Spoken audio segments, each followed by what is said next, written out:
Hello student, Kalyani IAS academy को online platform पर आपका स्वागत है। मैं हूं लखन दाइमा, आपको भारतीय राज्य व्यवस्था पढ़ा रहा हूं। फ्रेंड, पिछली क्लास में मैंने आपको हाई कोर्ट के बारे में पढ़ाया था।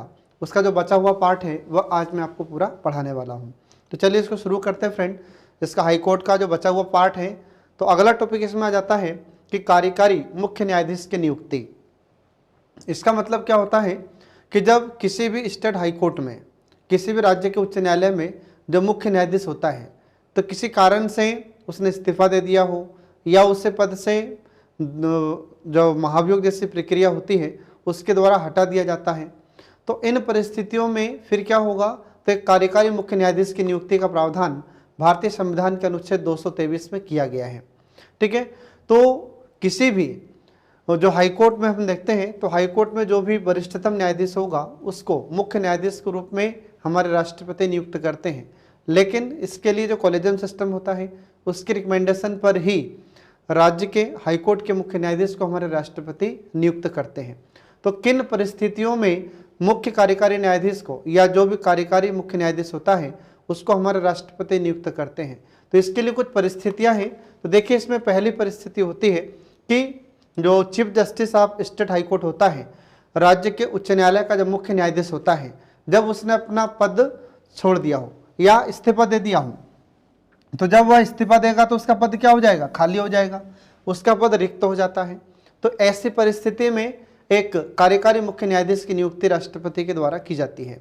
फिर इसके बाद में दूसरा हो जाता है कि मुख्य न्यायाधीश के अस्थायी रूप से अनुपस्थित होने पर, तो जैसे किसी कारण से लगातार राज्य का उच्च न्यायालय का मुख्य न्यायाधीश अनुपस्थित है, तो ऐसी परिस्थिति में भी कार्यकारी मुख्य न्यायाधीश की नियुक्ति की जा सकती है अस्थायी रूप से, ध्यान रहे। इसके बाद फिर अगला जाता है कि जो मुख्य न्यायाधीश है वो, ठीक है, तो मुख्य न्यायाधीश के किसी भी अन्य कारण से अपने पद के कर्तव्यों का पालन नहीं कर पा रहा है या फिर अपने पद के कर्तव्यों का पालन करने में असमर्थ है, तो ऐसी परिस्थिति में भी हमारे राष्ट्रपति के द्वारा कार्यकारी मुख्य न्यायाधीश की नियुक्ति की जा सकती है। तो ये आपको ध्यान रखना होगा। अब इसके बाद देखिए, फिर अगला आ जाता है कि अपर और जो कार्यकारी न्यायाधीश होते हैं उनकी नियुक्ति भी की जा सकती है। तो थोड़ी देर पहले मैंने आपको बताया है कि जो कार्यकारी मुख्य न्यायाधीश होते हैं उनकी नियुक्ति का प्रावधान किया गया है। अब इसमें क्या होगा, तो इसमें अपर या जो कार्यकारी न्यायाधीश होते हैं उनकी नियुक्ति का प्रावधान किया गया है। तो यह भारतीय संविधान के किस अनुच्छेद में प्रावधान है, तो आपको याद रखना होगा अनुच्छेद 224 में। तो आर्टिकल 224 में, अनुच्छेद 224 में अपर और कार्यकारी न्यायाधीशों की नियुक्ति का प्रावधान किया गया है, ये आपको ध्यान रखना होगा। तो एग्जाम में आपसे क्वेश्चन पूछा जा सकता है कि अपर और कार्यकारी न्यायाधीशों की नियुक्ति का प्रावधान किस अनुच्छेद में किया गया है, तो यह अनुच्छेद है 224, ये आपको ध्यान रखना होगा, आर्टिकल 224। इसके बाद फिर इसे में हम देखते हैं कि किन परिस्थितियों में अपर और कार्यकारी न्यायाधीशों की नियुक्ति की जाती है। तो इसके लिए कुछ परिस्थितियां निर्धारित की गई है, जिसमें पहली परिस्थिति यह होती है कि उच्च न्यायालय में अस्थायी रूप से कार्य वृद्धि हो जाती है। मतलब कि जो हाई कोर्ट होता है तो उसमें हम देखते हैं कि कभी कभी क्या होता है, कार्य का बोझ बढ़ जाता है। तो ऐसी परिस्थिति में अपर या कार्यकारी न्यायाधीशों को नियुक्ति की जाती है। तो ये आपको ध्यान रखना होगा, ये इसका पहला पॉइंट है या पहली स्थिति है। आ रहा समझ में?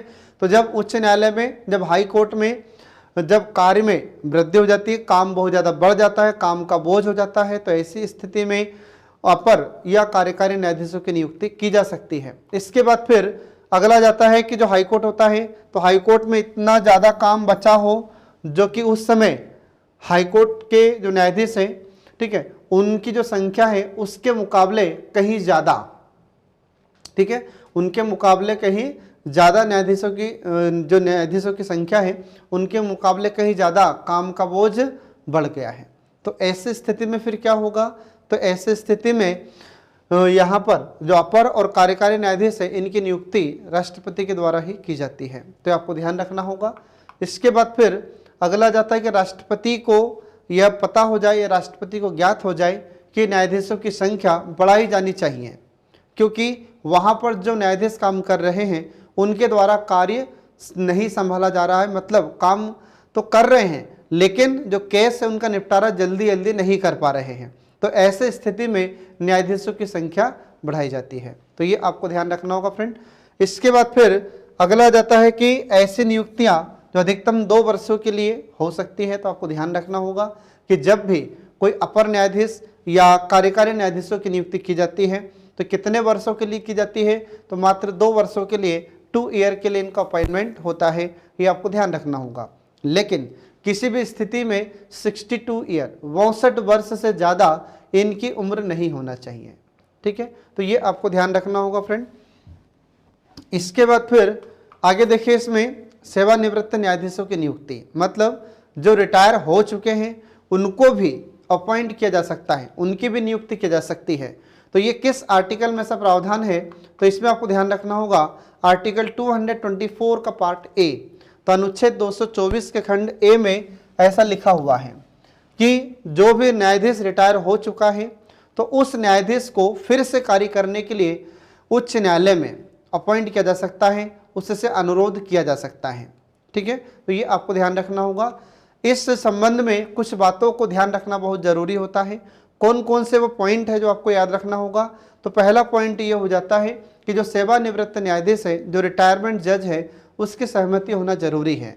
उससे पहले कहा जाएगा कि क्या आप फिर से न्यायाधीश के पद पर कार्य कर सकते हैं, तो अगर उसकी इच्छा होगी तो करेगा, नहीं तो नहीं करेगा। तो पहले उससे सहमति लेना आवश्यक है। ये बाध्यता नहीं है कि अगर उससे कहा गया तो उसको फिर से काम करना ही पड़ेगा, ऐसा कोई जरूरी नहीं है।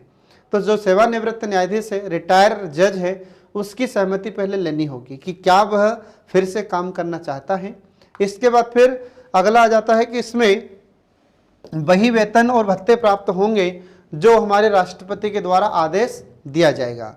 तो राष्ट्रपति के द्वारा आदेश के माध्यम से जो वेतन और भत्ते निर्धारित किए जाते हैं वही इस रिटायरमेंट जज को प्राप्त होंगे, ये आपको ध्यान रखना होगा। तो जो भी रिटायर्ड जज हैं, जो भी सेवानिवृत्त न्यायाधीश हैं, उसको वेतन कितना मिलेगा, उस समय भत्ता कितना मिलेगा फिर से कार्य करने के लिए, तो जो हमारे राष्ट्रपति तय करेंगे, जो हमारे राष्ट्रपति निर्धारित करेंगे। तो ये आपको ध्यान रखना होगा। इसके बाद फिर अगला देखिए, इसमें उच्च न्यायालयों की स्वतंत्रता, जो हाईकोर्ट होते हैं तो उनको कुछ फ्रीडम दी गई है, कुछ स्वतंत्रताएं दी गई हैं। तो देखिए इसमें कौन कौन से स्वतंत्रता होती है। तो पहला पॉइंट इसमें आ जाता है वेतन आदि की सुरक्षा। अब वेतन आदि की सुरक्षा, इसका मतलब क्या होता है कि हाईकोर्ट के जज को, उच्च न्यायालय के न्यायाधीशों को जो सैलरी दी जाती है, तो जब तक ये अपने पद पर काम करेंगे तो इनके वेतन में, इनके भत्तों में किसी प्रकार का कोई अलाभकारी परिवर्तन नहीं किया जाएगा। इसका मतलब ये होगा, ऐसा कोई परिवर्तन नहीं होगा जिनसे इनको वित्तीय हानि हो। आ रहा समझ में?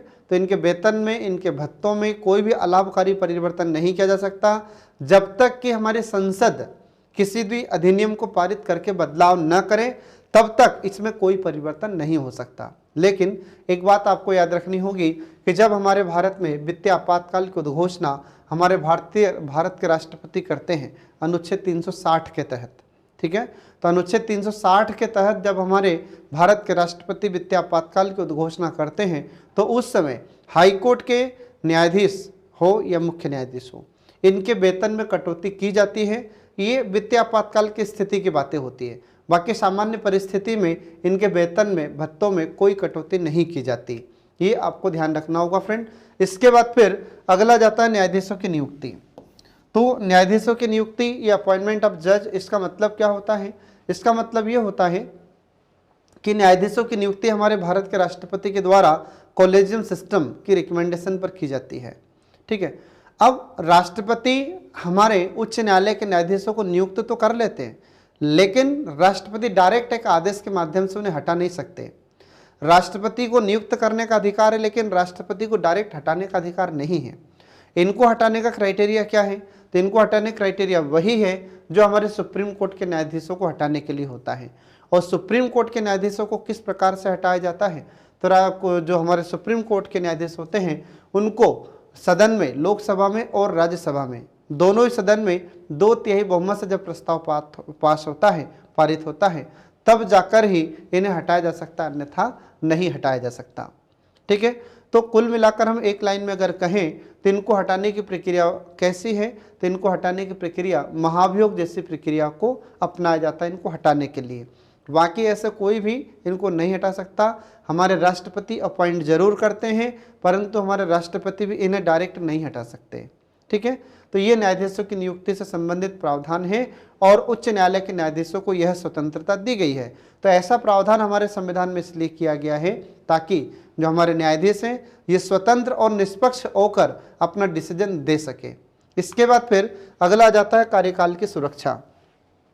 कार्यकाल की सुरक्षा का मतलब ये होता है कि जब तक 62 ईयर इनकी एज नहीं होती तब तक इन्हें किसी भी बिना कारण के हटाया नहीं जा सकता।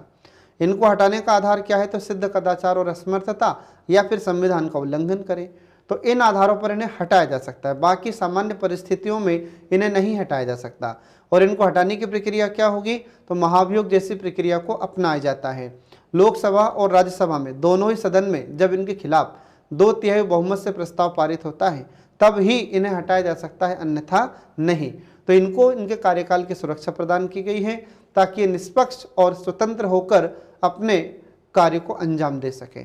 इसके बाद फिर अगला आ जाता है आचरण पर बहस।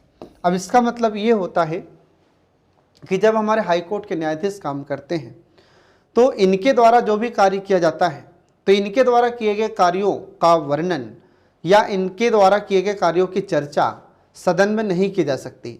संसद के दोनों सदनों में या राज्यों की जो विधानसभा होती है उसमें इनके द्वारा किए गए कार्यों की चर्चा नहीं की जा सकती।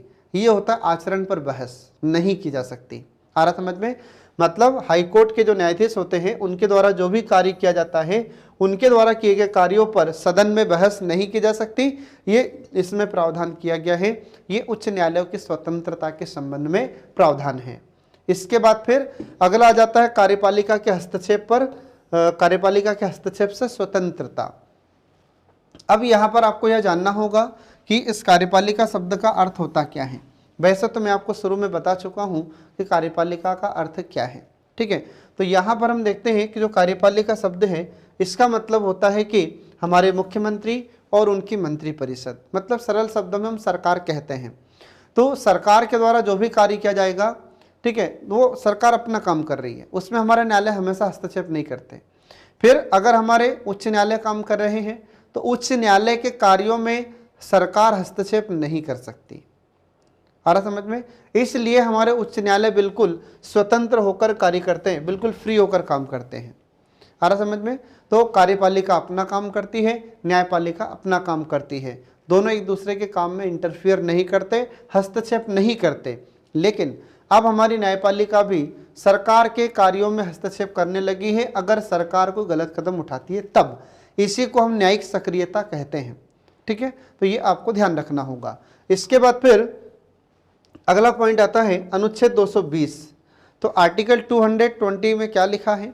तो अनुच्छेद 220 में लिखा है कि सेवानिवृत्ति के बाद जो उच्च न्यायालय के न्यायाधीश होते हैं ये वकालत नहीं कर सकते। ये आपको ध्यान रखना होगा। ठीक है, जब इतने बड़े पद पर रहे हैं अगर कोई भी न्यायाधीश और रिटायरमेंट के बाद अगर वकालत करे तो ये तो गलत बात होगी। मतलब जो उनकी अहमियत है, जो पद की वैल्यू थी, तो पद की वैल्यू कम होगी। इसलिए इनकी वकालत पर रोक लगाई जाती है कि जब इनका रिटायरमेंट हो जाएगा तो रिटायरमेंट के बाद में ये वकालत नहीं कर सकते।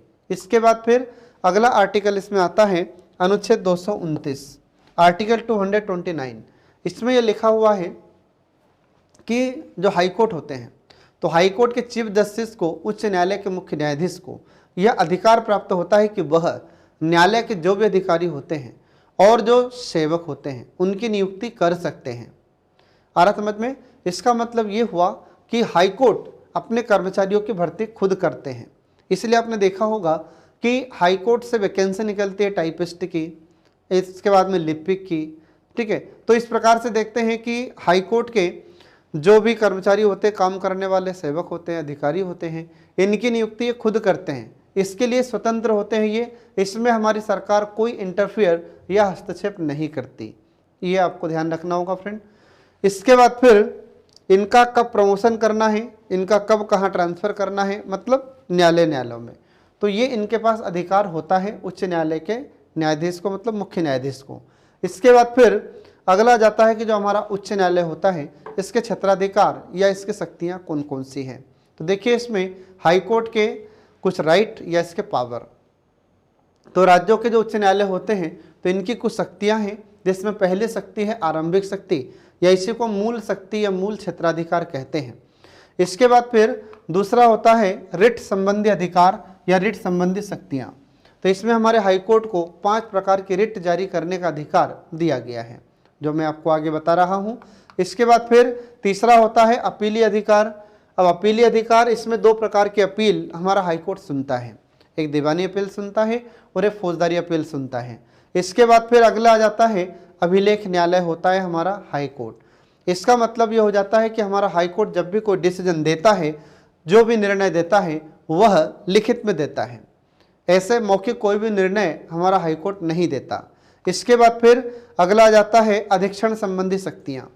तो अधीक्षण संबंधी शक्ति का मतलब होता है कि उच्च न्यायालय के अंडर या उच्च न्यायालय के नियंत्रण में जो भी न्यायालय काम करते हैं, जैसे डिस्ट्रिक्ट कोर्ट मतलब अधीनस्थ न्यायालय काम करते हैं, तो उन पर नियंत्रण की शक्ति हमारे हाईकोर्ट के पास होती है। इसके बाद फिर अगला आ जाता है न्यायिक पुनर्विलोकन की शक्ति। इसका मतलब ये हो जाता है कि यदि हमारी राज्य की विधानसभा मतलब राज्य का विधानमंडल ऐसे कोई विधि बना देता है जिससे मौलिक अधिकारों का हनन होता हो या राज्य में हिंसा भड़क सकती है, तो ऐसी परिस्थिति में इन कानून को, इन विधियों को हमारा उच्च न्यायालय उसका अवलोकन करता है, और अगर लगता है कि ये गलत है तो हमारा उच्च न्यायालय उसे शून्य घोषित भी कर सकता है। ये इतना अधिकार हमारे उच्च न्यायालय को होता है। इसके बाद फिर अगला आ जाता है अधीनस्थ न्यायालयों पर नियंत्रण। तो पहला तो इसमें हमने बताया आपको यहाँ पर कि अधीक्षण कर सकता है, मतलब जो भी इनके नियंत्रण में रहकर काम करने वाले न्यायालय होते हैं, जैसे सेशन कोर्ट होता है मतलब सत्र न्यायालय होता है, और इसके बाद डिस्ट्रिक्ट कोर्ट होता है मतलब जिला न्यायालय होता है, तो इन सभी को अधीनस्थ न्यायालय की श्रेणी में रखा गया है। तो इन पर नियंत्रण करने का काम, इनका अधीक्षण करने का काम हमारे उच्च न्यायालय का ही होता है।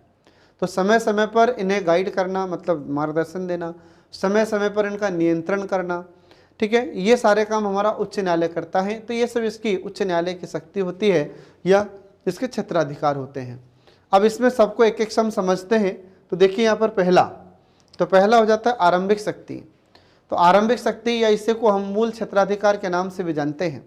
अब इसमें किस प्रकार के डिसीजन या किस प्रकार के फैसले हमारा हाईकोर्ट सुनाता है, तो इसमें आपको याद रखना होगा कि हमारा हाईकोर्ट इसके तहत संसद सदस्यों और राज्य के जो विधानमंडल का निर्वाचन होता है, और इससे जुड़ा अगर कोई विवाद है, कोई मामला है, तो इससे संबंधित हमारा हाईकोर्ट डिसीजन देता है, निर्णय देता है।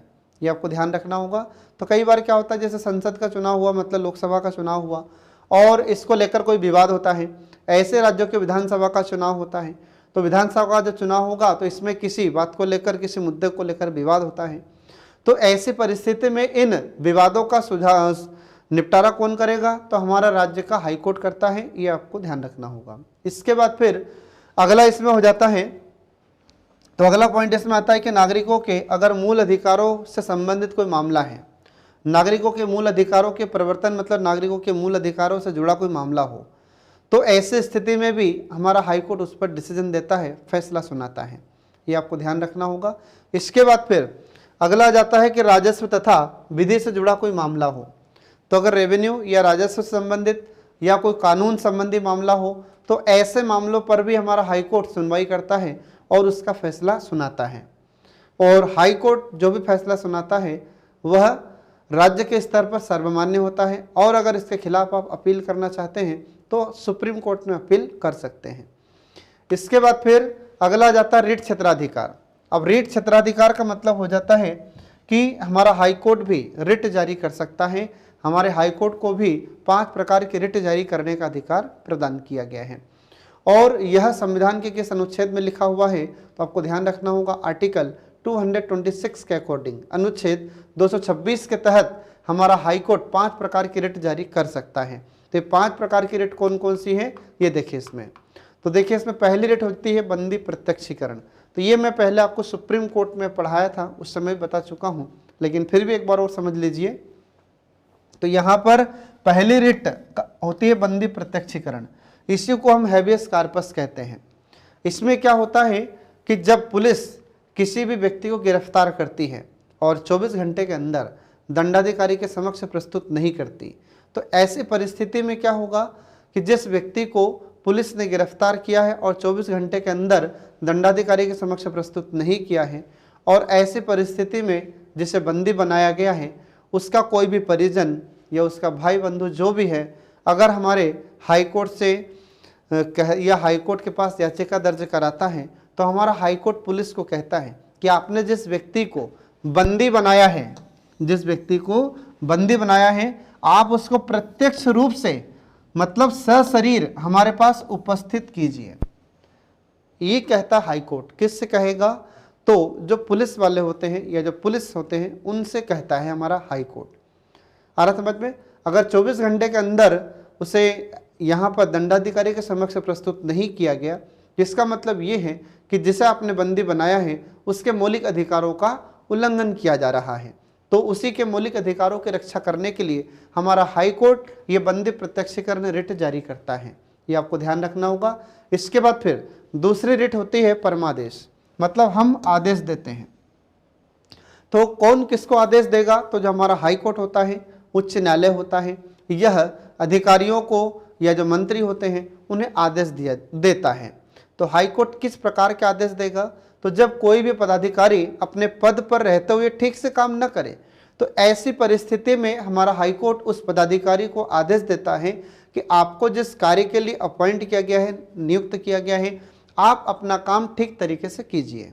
तो ये आपको ध्यान रखना होगा। और इस परमादेश को इंग्लिश में हम कहते हैं मैंडेमस। क्या कहते हैं इसको? मैंडेमस कहते हैं। ये आपको ध्यान रखना होगा। इसको एक शब्द में हम कहेंगे हम आदेश देते हैं, तो ये आपको ध्यान रखना होगा फ्रेंड। इसके बाद फिर अगला आ जाता है अधिकार परीक्षा। अधिकार परीक्षा को इंग्लिश में कहते हैं को वारंटो, और को वारंटो का मतलब हो जाता है किस अधिकार से। तो हमारा हाई कोर्ट यह आदेश किसे देगा कि किस अधिकार से? तो उदाहरण के लिए मैं आपको बताता हूं कि अगर एक ही पद के 2 दावेदार हो, तो ऐसा हो जाता है कभी कभी। तो जब एक ही पद के 2 दावेदार होते हैं, तो जो उसमें फर्जी व्यक्ति होता है उससे कहा जाता है कि आप किस हक से, किस अधिकार से आप इस पद पर काम कर रहे हैं। आ रहा समझ में? तो एक उदाहरण से मैं आपको स्पष्ट करता हूं कि जैसे मान लीजिए कि किसी मिडिल स्कूल में या किसी हाई स्कूल में, ठीक है, हेडमास्टर नहीं है। उदाहरण के लिए बता रहा हूं मैं आपको। अब हेडमास्टर नहीं है, तो जब हेडमास्टर नहीं है तो उसके स्थान पर किसी टीचर को अलाउ कर दिया कुछ समय के लिए कि आप हेडमास्टर के स्थान पर आप काम संभालिए, जब तक कोई नया हेडमास्टर नहीं आ जाता तब तक, ठीक है। अब किसी टीचर को यह जिम्मेदारी सौंपी गई। अब कुछ समय के बाद क्या हुआ कि किसी हेडमास्टर को अपॉइंट किया गया और उस हेडमास्टर की वहाँ पर ड्यूटी स्टार्ट की गई जहाँ पर हेडमास्टर नहीं था। अब जब हेडमास्टर उस स्कूल में जाता है तो पहले से जो टीचर काम कर रहा था, ठीक है, तो वह टीचर कहता है कि मैं तो पहले से हेडमास्टर के पद पर काम कर रहा हूँ, हेडमास्टर तो मैं हूँ। अब जो हेडमास्टर को अपॉइंट करके वहाँ पर भेजा गया है, तो फिर वहाँ जाकर क्या होगा? दोनों के बीच में विवाद होगा। तो फिर इसका निपटारा कहाँ होगा? तो इसका निपटारा फिर हमारे हाई कोर्ट में होगा। तो जब ऐसा केस हाई कोर्ट के पास आता है तो हाई कोर्ट दोनों से सबूत मांगता है, दोनों से एविडेंस मांगता है, ठीक है। और जो सच्चा व्यक्ति है उसमें, जो वाकई में उस हेडमास्टर के पद के लिए योग्य है या जिसे भेजा गया था, तो उसे तो उस पद पर पदस्थ कर दिया जाता है। और जो फर्जी व्यक्ति मतलब पहले से टीचर है लेकिन वह जबरदस्ती हेडमास्टर का अधिकार जता रहा है कि मैं हेडमास्टर हूं, तो ऐसी परिस्थिति में हमारा हाईकोर्ट क्या कहेगा उससे कि आप किस अधिकार से इस पद पर कार्य कर रहे हैं, ठीक है। तो ये इसलिए हम देखते हैं जो भी सरकारी ऑफिसर्स होते हैं, जो पदाधिकारी होते हैं, तो उनके खिलाफ में यह रिट जारी की जाती है हाई कोर्ट के द्वारा। ये आपको ध्यान रखना होगा, ठीक है। तो जो भी फर्जी पदाधिकारी होगा उसको कहा जाता है कि आप किस अधिकार से इस पद पर काम कर रहे हैं। इसके बाद फिर चौथी रिट देखिए इसमें, तो चौथी रिट होती है उत्प्रेषण। उत्प्रेषण को इंग्लिश में कहते हैं सर्ट्योररी। हम इसको एक शब्द में कहते हैं मंगा लेना। तो क्या मंगा लेना? तो जब जो डिस्ट्रिक्ट कोर्ट होते हैं, तो डिस्ट्रिक्ट कोर्ट में कोई केस चला मान लीजिए, और फिर किसी व्यक्ति ने जब डिस्ट्रिक्ट कोर्ट में कोई केस चलता है और किसी व्यक्ति को वहाँ पर उचित न्याय प्राप्त नहीं हुआ, तो जब उसे उचित न्याय नहीं मिलेगा तो वह इसके खिलाफ में कहाँ अपील करेगा? हाई कोर्ट में। और जब हाई कोर्ट में केस जाता है तो फिर हाई कोर्ट उस डिस्ट्रिक्ट कोर्ट से कहेगा जहाँ पर केस पहले चला था कि इस केस से रिलेटेड जितने भी डॉक्यूमेंट्स हैं ये हमारे पास भेज दो। तो उसे कहते हैं मंगा लेना। तो क्या मंगा लेना? तो जो भी केस था, जो भी वाद था, उससे रिलेटेड डॉक्यूमेंट जब हाई कोर्ट अपने पास मंगाता है तो उससे कहते हैं उत्प्रेषण। आ रहा समझ में? इसके बाद फिर अगला हो जाता है पांचवा, प्रतिषेध। प्रतिषेध को हम इंग्लिश में कहते हैं प्रोहिबिशन। अब प्रोहिबिशन को हम एक शब्द में क्या कहेंगे? मना करना। तो कैसे मना करना? तो जब डिस्ट्रिक्ट कोर्ट या जो भी हमारे अधीनस्थ न्यायालय हैं जब ये काम करते हैं और इनके अधिकार क्षेत्र से बाहर अगर कोई केस होता है, ठीक है, जिसका ये सही ढंग से डिसीजन नहीं दे पा रहे हैं, तो ऐसी परिस्थिति में हमारा हाई कोर्ट कहता है कि जो केस आपके अधिकार क्षेत्र से बाहर है आप उसको वहीं पर रोक दीजिए। उसके लिए ये मना करता है हमारा हाई कोर्ट। तो इस रिट को हम कहते हैं प्रतिषेध। प्रतिषेध का मतलब होता है रोक लगाना, मना कर देना। ठीक है फ्रेंड, तो ये आपको ध्यान रखना होगा। तो इस प्रकार से हम देखते हैं कि इसके 5 रिट यहाँ पर समाप्त हो जाती है। इसके बाद फिर अब आगे देखिए इसमें कि हमारा उच्च न्यायालय मूल अधिकारों के अलावा जो भी विधिक अधिकार होते हैं, कानूनी अधिकार होते हैं, तो उनको लागू करने के लिए भी अपनी शक्ति का प्रयोग करते हैं। ये आपको ध्यान रखना होगा। इसके बाद फिर जो सर्वोच्च न्यायालय होता है, तो सर्वोच्च न्यायालय को अनुच्छेद 32 के तहत जो रिट जारी करने की शक्ति प्रदान की गई है, तो वह सिर्फ मूल अधिकारों के संबंध में है, मूल अधिकारों तक ही सीमित है। लेकिन हमारे उच्च न्यायालय को कहाँ तक अधिकार प्राप्त है कि मूल अधिकारों को लागू करने का अधिकार तो है, पर साथ साथ जो विधिक अधिकार होते हैं, जो कानूनी अधिकार होते हैं, मतलब कोई भी अधिनियम बनाकर नागरिकों को जो अधिकार प्रदान किए जाते हैं, तो उन अधिकारों की रक्षा करना, उन अधिकारों को लागू करने के लिए भी उच्च न्यायालय के पास शक्ति होती है। उच्च न्यायालय अपनी शक्तियों का प्रयोग करता है, लेकिन यह शक्ति हमारे सर्वोच्च न्यायालय के पास नहीं होती। ये आपको ध्यान रखना होगा। हमारा सर्वोच्च न्यायालय सुप्रीम कोर्ट अनुच्छेद 32 के तहत जो 5 प्रकार की रिट जारी करता है, तो वह तो सिर्फ मूल अधिकारों को लागू करने के संबंध में जारी करता है। तो अनुच्छेद 32 सिर्फ मूल अधिकारों को लागू करने तक ही सीमित होता है, ये आपको ध्यान रखना होगा। इसके बाद फिर अब आगे देखिए, इसमें अगला आ जाता है अपीली क्षेत्राधिकार। तो हमारे हाई कोर्ट को कौन कौन सी अपील सुनने का अधिकार होता है?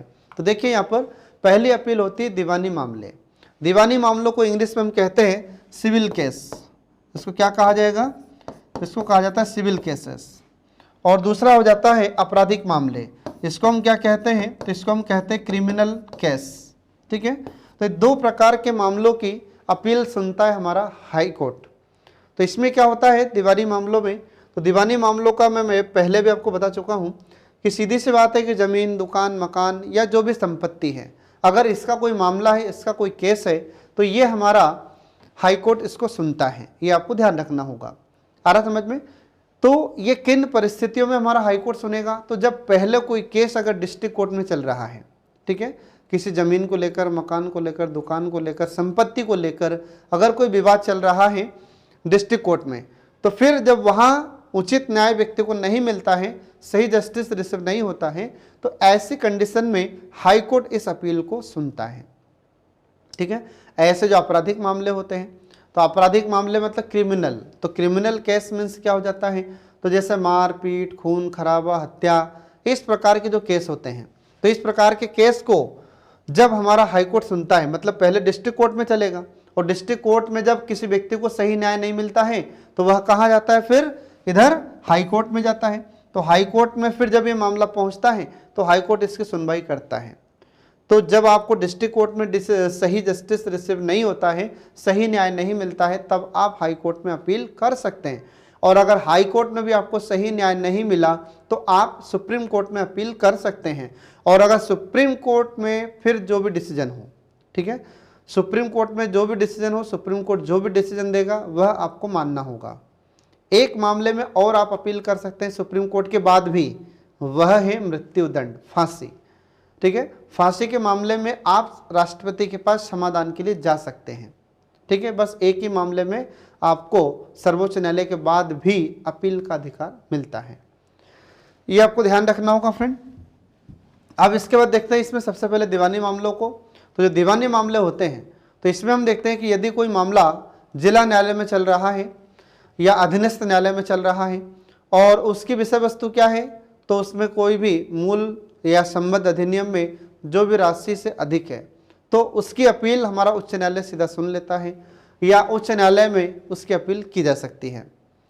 आ रहा समझ में? इसका मतलब ये हुआ कि कोई भी जैसे अधिनियम में कोई भी एक्ट है उसमें जो राशि तय की गई थी कि इस राशि से ऊपर अगर कोई मामला है तो हमारा हाईकोर्ट सुन सकता है या सुनेगा, तो ऐसी अपील आप वहाँ पर कर सकते हैं हाईकोर्ट में। फिर इसके बाद में ऐसा कुछ केस होते हैं, ऐसा कुछ वाद होते हैं जिनमें अधीनस्थ न्यायपालिका के निर्णय के विरुद्ध, अधीनस्थ न्यायपालिका मतलब हमारे डिस्ट्रिक्ट कोर्ट, ठीक है, तो डिस्ट्रिक्ट कोर्ट के जो डिसीजन होते हैं उसके खिलाफ में आप सुप्रीम कोर्ट में जा सकते हैं। तो पहले क्या होगा, जब तक कोई डिस्ट्रिक्ट कोर्ट में मामला नहीं चलेगा तो आप डायरेक्ट उसके खिलाफ में हाई कोर्ट नहीं जा सकते। तो अगर कोई मामला चल रहा है और आपको यहाँ पर सही डिसीजन नहीं मिला है तो आप फिर हाई कोर्ट में जा सकते हैं, ये आपको ध्यान रखना होगा। आ रहा समझ में?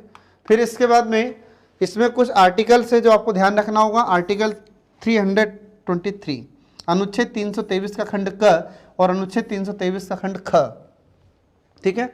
अब ये दोनों आर्टिकल में क्या है, तो बहुत ही इंपॉर्टेंट आर्टिकल है फ्रेंड, ये आपको याद रखना होगा, एग्जाम में इनसे क्वेश्चन भी आपसे पूछे जाते हैं। तो देखिए यहाँ पर कि जो आर्टिकल 323 का खंड क और 323 का खंड ख, इनमें ट्रिब्यूनल्स का प्रावधान है, इसमें न्यायाधिकरणों का प्रावधान किया गया है। तो इनसे भी संबंधित अगर कोई मामला है तो इनके भी अपील हमारा हाई कोर्ट सुनता है, ठीक है।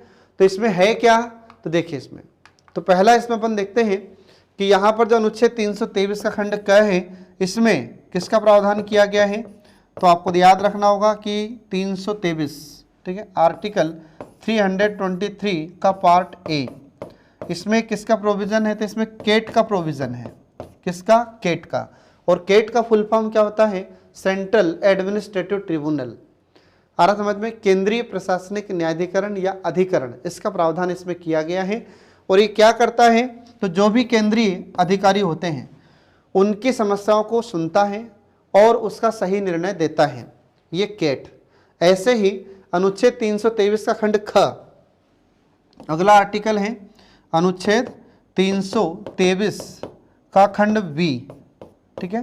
तो आर्टिकल 323 का पार्ट बी, इसमें किसका प्रावधान होता है, तो इसमें वैसे तो हम देखते हैं कि जो अनुच्छेद 323 का खंड बी है इसमें राज्य के अन्य अधिकरणों का प्रावधान, अन्य ट्रिब्यूनल्स का प्रावधान किया जाता है। तो इसी आधार पर हम देखते हैं कि इसमें सेट का प्रावधान किया जाता है, स्टेट एडमिनिस्ट्रेटिव ट्रिब्यूनल, राज्य प्रशासनिक न्यायाधिकरण या अधिकरण। इसमें क्या होता है कि राज्य सेवा में कार्य करने वाले जो पदाधिकारी होते हैं तो उन्हें अगर कोई समस्या होती है तो फिर वे अपनी समस्या लेकर कहाँ जाते हैं, तो ये सेट में जाते हैं। आ रहा समझ में? अब कैसी समस्या, तो जैसे ज़बरदस्ती प्रमोशन रोक दिया गया हो, फिर इसके बाद में राजनीति से ग्रस्त होकर या पूर्वाग्रह से ग्रस्त होकर ट्रांसफ़र किया गया है, या फिर अनावश्यक कारणों से सैलरी रोक ली गई है। तो जब इस प्रकार की कोई समस्या होती है इन अधिकारियों को तो ये अपना मामला कहाँ पर दर्ज कराते हैं, तो अगर राज्य सेवा के अधिकारी हैं तो ये सेट में अपना मामला दर्ज कराते हैं, और अगर केंद्रीय सेवा के मतलब हमारे आईएएस, आईपीएस या सेंट्रल गवर्नमेंट के जो भी ऑफिसर्स हैं ये अपना मामला कहाँ दर्ज कराते हैं, ये केट में कराते हैं। और इस पर तुरंत उनको न्याय मिलता है, ज़्यादा इसमें लेट लतीफ़ी नहीं होती है, ज़्यादा इसमें समय नहीं लगता है, ठीक है। तो ये आपको ध्यान रखना होगा, ये प्रावधान इसमें किया गया है आर्टिकल 323 का पार्ट ए और आर्टिकल 323 का पार्ट बी, तो ये आपको ध्यान रखना होगा। तो अगर इससे संबंधित भी कोई मामला है तो इनकी अपील भी हाईकोर्ट सुनता है। इसके बाद फिर अगला जाता है आपराधिक मामले, क्रिमिनल केस। अब जो क्रिमिनल केस होते हैं तो इसमें क्या होगा, तो जमीन का मामला, इसमें मारपीट, खून खराबा, हत्या के जो मामले होते हैं ये आपराधिक मामले होते हैं, क्रिमिनल केसेस होते हैं। तो इस प्रकार की भी अगर कोई अपील है तो हमारा हाईकोर्ट सुनता है, ये आपको ध्यान रखना होगा। इसमें हम देखते हैं कि जो भी हाईकोर्ट, जो हमारे अधीनस्थ न्यायालय होते हैं या सेशन कोर्ट होता है या फिर डिस्ट्रिक्ट कोर्ट, जो भी अधीनस्थ न्यायालय होते हैं, तो इनके निर्णय में अगर किसी व्यक्ति को 7 वर्ष या इससे ज़्यादा सजा दी गई है या उसे दंड का आदेश दिया गया है तो इसके खिलाफ भी हम हाई कोर्ट में अपील कर सकते हैं, ठीक है। हाई कोर्ट फिर जो डिसीजन देगा वह आपको मानना होगा, और अगर फिर भी आप हाई कोर्ट के डिसीजन से, उच्च न्यायालय के निर्णय से संतुष्ट नहीं हैं तो आप इसके खिलाफ में सुप्रीम कोर्ट में अपनी याचिका दर्ज करा सकते हैं या वहाँ पर भी अपील कर सकते हैं। इसके बाद फिर अगला इसमें आपको ध्यान रखना है कि इन सभी के अलावा न्यायालय के द्वारा मृत्युदंड देने की अगर घोषणा की गई है तो वह व्यक्ति चाहे अपील करे या न करे, उच्च न्यायालय द्वारा दंड की पुष्टि की जाएगी। और जब तक हमारा उच्च न्यायालय उसकी पुष्टि नहीं करेगा कि जिस व्यक्ति को मृत्युदंड दिया गया, फांसी दिया गया है, तो क्यों दी गई है, किस मामलों में दी गई है, किस कारण से दी गई है, तो जब तक हमारा हाई कोर्ट इसकी पुष्टि नहीं करेगा तब तक उसे दंडित नहीं किया जा सकता। आ रहा समझ में? जब तक हमारा हाई कोर्ट इसके पूरे मामले की जांच पड़ताल नहीं करेगा तब तक उसको फांसी पर नहीं लटकाया जा सकता, भले ही अधीनस्थ न्यायालय ने उसको मृत्युदंड दिया हो या फांसी की सजा दी हो। तो इसमें हमारे उच्च न्यायालय की पुष्टि होना बहुत जरूरी होती है। आ रहा समझ में? तो ये आपको ध्यान रखना होगा। इसके बाद फिर अगला देखिए, इसमें आर्टिकल आ जाता है 215 अनुच्छेद 215। इसमें अभिलेख न्यायालय की शक्तियां उच्च न्यायालय को प्रदान की गई है। इसका मतलब ये होता है कि राज्य के जो उच्च न्यायालय होते हैं, जो हाई कोर्ट होते हैं, इन्हें अभिलेख न्यायालय की शक्ति प्राप्त है। इसका मतलब ये होता है कि अगर हमारे राज्य के उच्च न्यायालय कोई भी डिसीजन देते हैं, कोई भी निर्णय देते हैं, तो लिखित में दिया जाता है, ठीक है, और इनके जो आदेश होंगे ये सभी को मानना होगा, और अगर इनकी अवमानना की जाती है तो फिर उसके लिए दंड का प्रावधान भी ये करते हैं। ये आपको ध्यान रखना होगा। इसके बाद फिर जो उच्च न्यायालय होते हैं, तो उच्च न्यायालय के सभी निर्णय, ठीक है, सभी निर्णय, सभी कार्रवाइयाँ, ये सब स्मृति के रूप में सुरक्षित रखी जाती है ताकि भविष्य में उन्हें उदाहरण के रूप में प्रस्तुत किया जा सके। आ रहा समझ में? और ये जो भी डिसीजन देते हैं, हाई कोर्ट जो भी निर्णय देते हैं, ये सब लिखित में देते हैं, और इनकी अगर अवमानना की जाती है तो इसके लिए सजा का प्रावधान भी है। अब सजा क्या मिलेगी ये तो फिर हाई कोर्ट ही डिसाइड करते हैं। इसके बाद फिर अगला इसमें आ जाता है आर्टिकल 227 अनुच्छेद 227। इसमें अधीक्षण संबंधी शक्तियां हमारे हाई कोर्ट के पास होती है, ठीक है। अब इसमें क्या होता है, तो इसमें हम देखते हैं कि हमारा हाई कोर्ट इस समय न्यायिक और प्रशासनिक दोनों प्रकार के अधीक्षण की शक्तियां इसके पास होती है। लेकिन ध्यान रहे कि जो सशस्त्र बल होते हैं, तो सशस्त्र बल से संबंधित न्यायालय या अधिकरणों पर यह शक्ति लागू नहीं होती। अब यहाँ पर जो शब्द आया है न्यायिक और प्रशासनिक, तो इसका मतलब क्या हो जाता है, तो हमारे हाई कोर्ट के द्वारा यह तय किया जाता है कि जैसे मान लीजिए डिस्ट्रिक्ट कोर्ट में या जो सेशन कोर्ट होता है, इसमें जो न्यायाधीश होते हैं उनका एक जिले से दूसरे जिले में ट्रांसफ़र करना है, ठीक है, किसको कहाँ पर भेजना है, इसके बाद फिर कब इनका प्रमोशन करना है, तो ये सब हमारे हाई कोर्ट के द्वारा ही डिसीजन लिए जाते हैं। तो ये कैसे अधीक्षण की शक्ति हो गई, ये न्यायिक अधीक्षण की शक्ति हो गई। और प्रशासनिक अधीक्षण की शक्ति कैसे, तो हाई कोर्ट में, डिस्ट्रिक्ट कोर्ट में, या फिर जो सेशन कोर्ट होते हैं, अधीनस्थ न्यायालय होते हैं, तो इसमें जो कर्मचारी काम करते हैं, जैसे लिपिक इसमें काम करता है, इसमें भृत्य काम करता है, उसके बाद में जो टाइपिस्ट होता है ये काम करते हैं, तो इनको अपॉइंट करना, इनका ट्रांसफ़र करना, इनका प्रमोशन करना, ये सब हमारे हाई कोर्ट के पास होता है। इसके बाद फिर किस दिन छुट्टी रखना है, किस दिन नहीं रखना है, या छुट्टी के दिन भी कार्य करना है, कितने दिन का अवकाश रखना है, ये सब हमारे हाई कोर्ट डिसाइड करते हैं। तो ये सभी शक्तियाँ किसके अंतर्गत आ जाती हैं, ये अधीक्षण संबंधी शक्तियों के अंतर्गत आती हैं। ये हाई कोर्ट की अधीक्षण संबंधी शक्ति है। ये आर्टिकल 227 में इसका प्रावधान है, ये आपको याद रखना होगा। तो एग्जाम में क्वेश्चन कैसे पूछेगा इनसे, तो क्वेश्चन पूछ लिया जाएगा कि अनुच्छेद 227 में क्या लिखा है, तो आपको ध्यान रखना होगा। इसके बाद फिर अगला इसमें आ जाता है कि यह शक्ति उसके राज्य क्षेत्र में आने वाले जितने भी न्यायालय हैं, अधिकरण हैं, ट्रिब्यूनल्स हैं, उन सब पर लागू होता है। आ रहा समझ में? ये आपको ध्यान रखना होगा, चाहे उन न्यायालयों के निर्णय की अपील उच्च न्यायालय सुनता हो या न सुनता हो। इसके बाद फिर अगला आर्टिकल आ जाता है 13, 32 और 226। इन सभी में न्यायिक पुनर्विलोकन की शक्ति का प्रावधान है। हालांकि हम देखें कि स्पष्ट रूप से तो इसमें नहीं है, लेकिन इनमें इनडायरेक्टली रूप से या अप्रत्यक्ष तरीके से न्यायिक पुनर्विलोकन का प्रावधान इसमें किया गया है।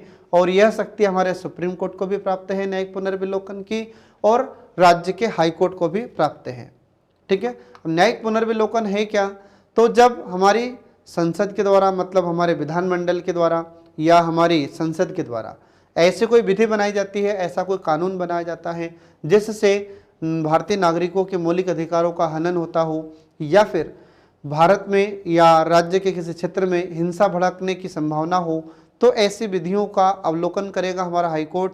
और अगर लगता है कि इससे हिंसा भड़क सकती है, नागरिकों के मूल अधिकारों का उल्लंघन हो रहा है, तो उसे शून्य घोषित भी कर सकता है। इतनी शक्ति हमारे हाईकोर्ट के पास होती है, ये आपको ध्यान रखना होगा।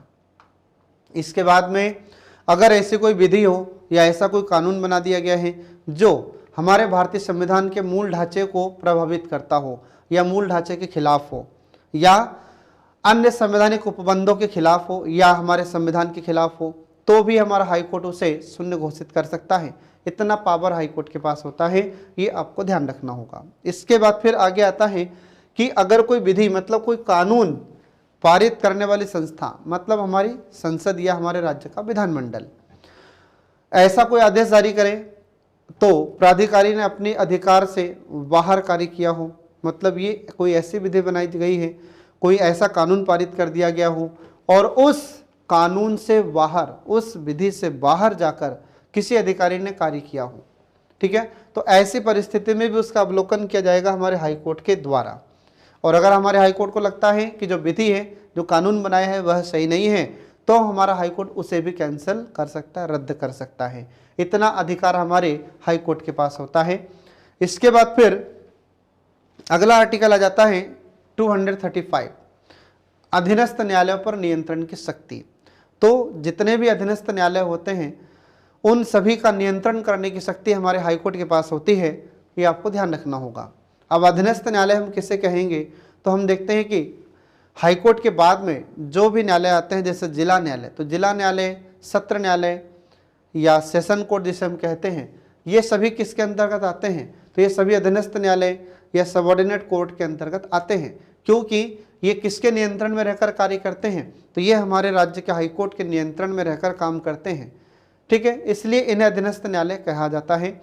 इसके बाद फिर इसी में कुछ पॉइंट है जो आपको ध्यान रखना होगा कि इसमें न्यायाधीशों की वरिष्ठता कम करने या सेवानिवृत्ति की सिफारिश करना, ये सब इसके अंतर्गत आती है। इसके बाद फिर अगला जाता है कि न्यायाधीशों की जो नियुक्ति है उसकी सिफारिश करना, ये भी इसमें शामिल है। इसके बाद फिर न्यायाधीशों की पदोन्नति करना या उनका निलंबन का आदेश देना, ये भी हमारे हाई कोर्ट के पास शक्ति होती है। तो जैसे डिस्ट्रिक्ट कोर्ट है, सेशन कोर्ट है, इसमें जो न्यायाधीश है उनकी पदोन्नति करवाना है या फिर उनको सस्पेंड करना है, इसका आदेश भी हमारा हाई कोर्ट ही जारी करता है। इसके बाद फिर अगला आ जाता है कि इसमें जो भी न्यायाधीश हैं उनका ट्रांसफ़र करना है, किस डिस्ट्रिक्ट कोर्ट में इनका ट्रांसफ़र करना है, यह भी हमारे हाई कोर्ट ही तय करते हैं। इसके बाद फिर अगला आ जाता है कि छुट्टियों के संबंध में नियम बनाना, तो किस दिन छुट्टी रखना है, किस दिन नहीं रखना है, या छुट्टी के दिन भी कार्य करना है। अब छुट्टी के दिन भी कार्य करना है तो किस समय से किस समय तक काम करना है, सुबह 8 बजे से रात को 8 बजे तक काम करना है या नहीं करना है, ये सब कुछ डिसाइड करने का अधिकार हमारे हाई कोर्ट के पास होता है, ये आपको ध्यान रखना होगा, ठीक है फ्रेंड। इसके बाद फिर अब यहाँ पर हम देखते हैं कि ये तो हमने बताया आपको हाई कोर्ट के बारे में।